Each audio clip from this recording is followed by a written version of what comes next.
দেখো এটা কি মাছ আর কিভাবে রান্না করছি সেটা চটপট দেখে নাও বন্ধুরা। বাজার থেকে মাছ নিয়ে এসছে, সবজি নিয়ে এসছে। মাছগুলো বেশ বড় হয়ে গেছে, যে পরিষ্কার করা হয়ে গেছে, রেখে দিয়েছি। এবারে সবজি কাটা হচ্ছে, পটল আলু দিয়ে মাছটা রান্না করব, আর আলু পটলের একটা তরকারি করব। আর তার সাথে আর কি করি চলো দেখিয়ে নেবো তোমাদেরকে। চটপট দেখো মাছ নিয়ে চলে এসছে, মাছটা কিভাবে রান্না করবো সেটাও তোমরা দেখে নাও বন্ধুরা। চলো চটপট মাছ রান্না করছি, কি মাছ রান্না করছি দেখে নাও। তো দেখো মাছটা রান্না করার জন্য আমি এখানে আলু আর পটল কেটে নিয়েছি, লম্বা লম্বা করে কেটেছি। দেখো আলু লম্বা লম্বা, পটলে লম্বা লম্বা করে কেটেছি। আর পটল কিন্তু দেখো একটু রেখে ছাল রেখে কাটলে কিন্তু পটলটা একটু শক্ত থাকে, আর না হলে একদম চুপসে যায়। এই জন্য এইভাবে পটল কাটলে কিন্তু পটলটা ঠিক থাকবে। তো আমি সেরকমভাবে পটলটা কেটে নিয়েছি। আর এখানে দেখো জিরে বাটা, আদা বাটা, হলুদ, লঙ্কার গুঁড়ো, নুন সবটাই নিয়ে নিয়েছি। আর এখানে দেখো মাছে নুন হলুদ দিয়ে নিয়েছি।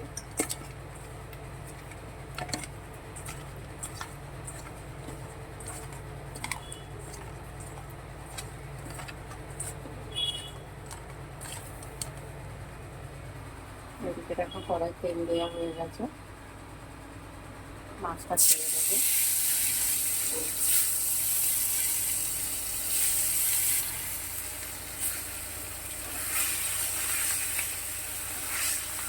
মাছ সবসময় কড়াইতে ছেড়ে দিয়ে একটু নেড়ে দিলে তাতে কী হয়, মাছটা কড়াই আর লাগে না। তেল যতই গরম হয়ে যাক, ছেড়ে যদি একটু না নেড়ে দাও না, দেখবে কড়াটা কিন্তু লেগে যাচ্ছে। সেই জন্য আমি একটু মাছটা নেড়ে দিলাম। আর বাইরে আমাদের এই যে রাস্তার কাজ হচ্ছে বলে এরকম আওয়াজ হচ্ছে, সারাদিন এটা চলবে এখন। চলো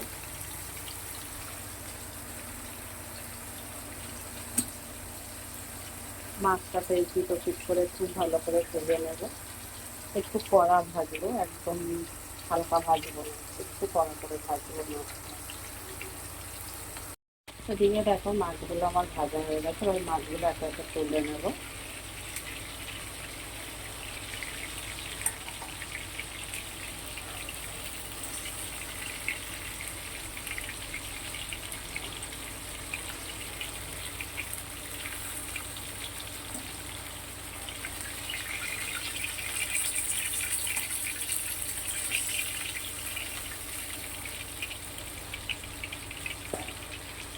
মাছগুলো তুলে নিলাম।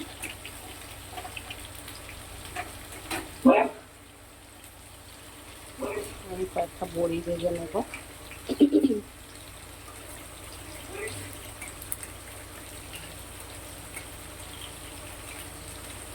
বড়িগুলো একটু লাল লাল করে ভাজবো।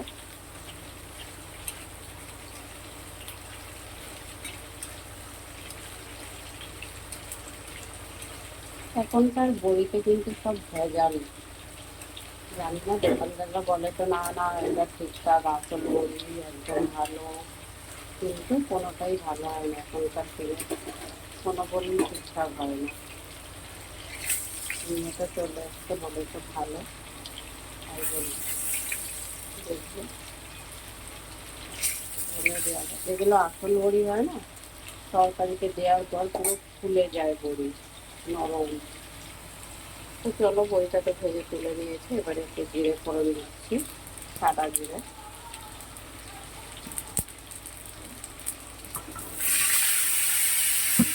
আলু আর পটলটা খুব ভালো করে ভেজে নেব।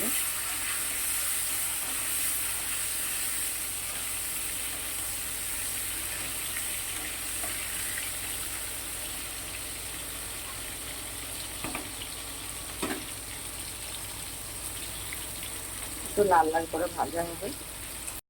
দেখো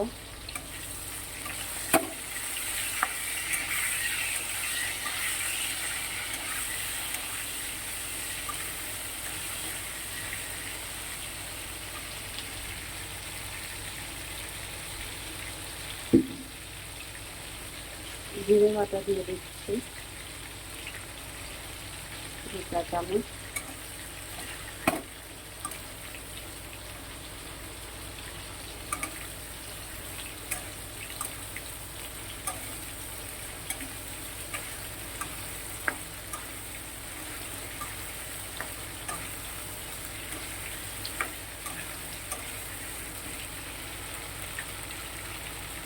নুন দিয়ে দিলাম পরিমাণ মতন, আদা বাটা দিলাম 1 চা চামচ,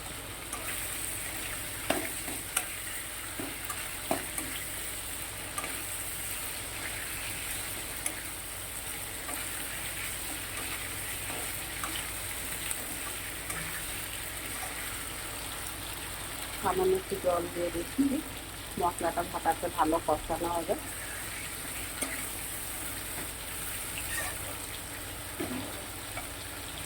এবার একটু ঢেকে দেবো কিছু সময়। তো দেখো আলু আর পটল মশলাগুলো তো দিয়ে দিয়েছি, আলু আর পটলটা অনেকটাই নরম হয়ে গেছে, মানে সিদ্ধ হয়ে গেছে, আরও একটু বাকি আছে। এবার আমি এতে দিয়ে দেবো দেখো কি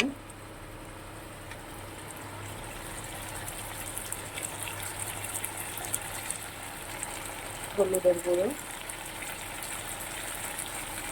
লঙ্কার গুঁড়ো দিয়ে দিচ্ছি,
দেখো আলু পটল দুটোই কিন্তু খুব ভালো করে সিদ্ধ হয়ে গেছে।